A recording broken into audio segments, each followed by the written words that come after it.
Hey everybody, and welcome back to my channel. Let's go back to one of my favorite childhood cookies, the Snickerdoodle. Let's get started.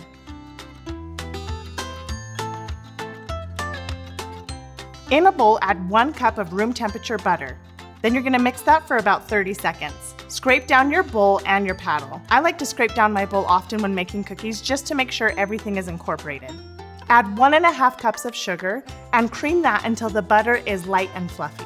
Add 2 eggs and mix that well, then scrape down your bowl again. Add in 2 3/4 cup of all-purpose flour, 2 teaspoons of cream of tartar, 1 teaspoon baking soda, and 1/4 teaspoon of salt. Mix together just until everything is all combined. Have you ever wondered why cream of tartar goes into a Snickerdoodle cookie?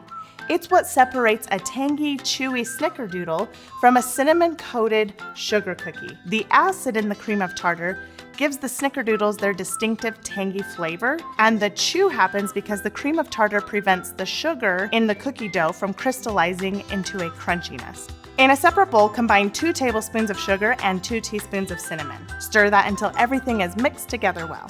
Take about a tablespoon of dough and roll it into a ball.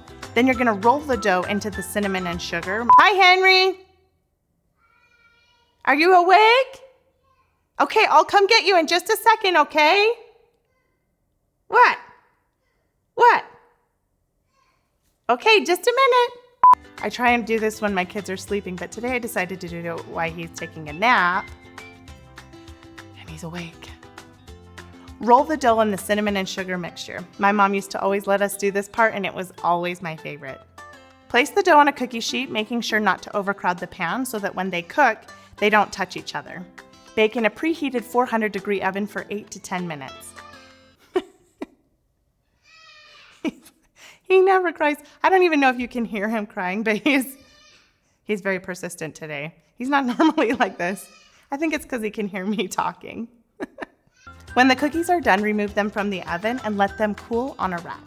If you'd like to see some more dessert recipes, make sure you check out this playlist right over here. And don't forget to subscribe so together we can strengthen our families one meal at a time. And we will see you in the next video.